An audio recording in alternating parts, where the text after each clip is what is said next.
name is Vivian, and I want to share about our recent trip to Uganda.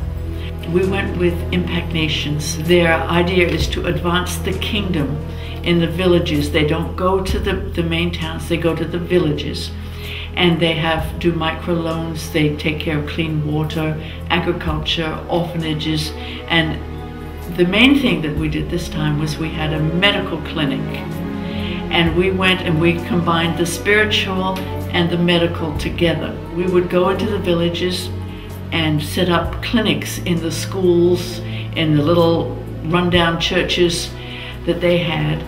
And everybody that did come was given worming pills and vitamins and lots of prayer.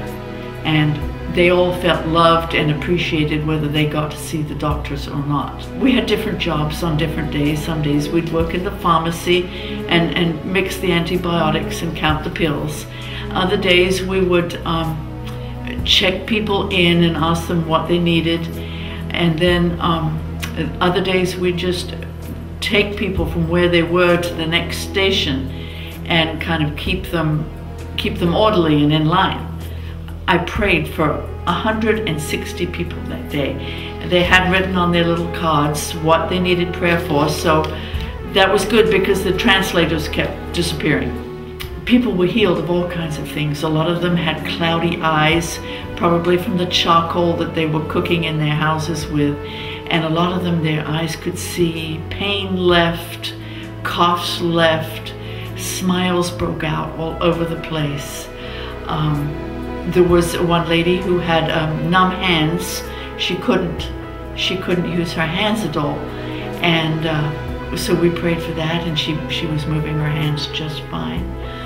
There was one little girl that could not see out of her right eye, and I laid hands on her eye, and Lord help me never to forget the smile that was on her face when she could see out of her other eye.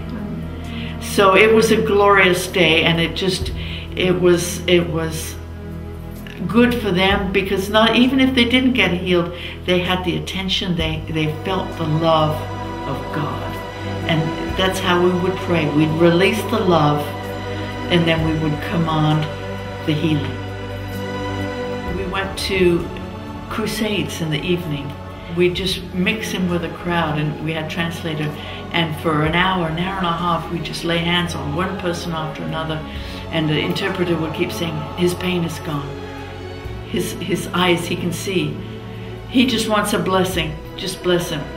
Pain is gone. Pain is gone. All night long, one after another. And then this tall man came, and he was apparently deaf. And so I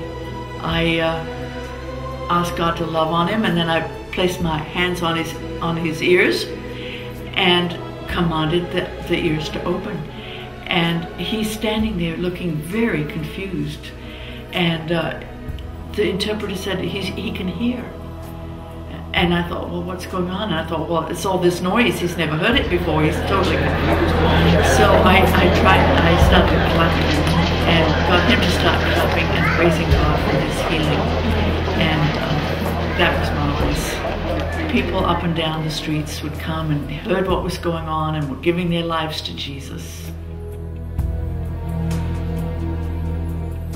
My name is Margareta, and the reason why I went to Uganda on this trip was actually primarily because I got 4 confirmations from God that I was supposed to go. For me, what I loved the most of all the different things that we did was really being out in the field and praying for people and loving on people, and just seeing God come down and heal and love on them. And just seeing how little they had and how grateful they were for what we had to give them. One man on our team had a water filter, was actually a water source where they bathed, even the cattle bathed, and they picked up the water to bring home to their homes and drink. So in this process, they collected the drinking water, brought it up to the village, the school, where we had our medical clinic, and filled a big container with the water and hooked up this water filter. And to see the transformation from this brown, and I'm showing some pictures of that as well. From this brown water that was full of who knows what, into this clean, clear water was just very, very impactful for me.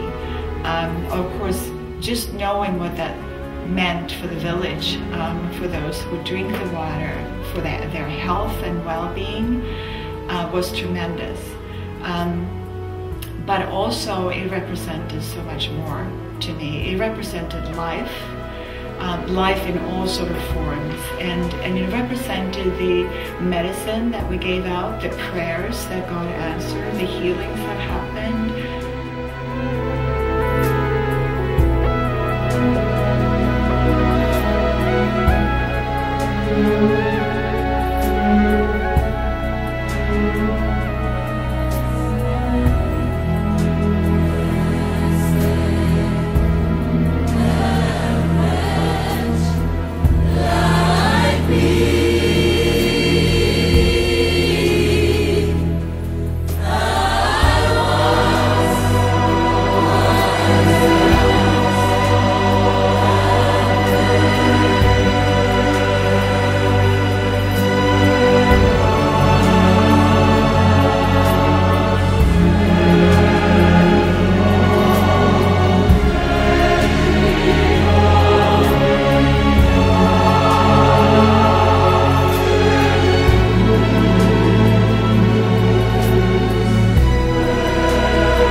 They I first believe. Amazing grace, amazing grace, how sweet the sound, how sweet the sound.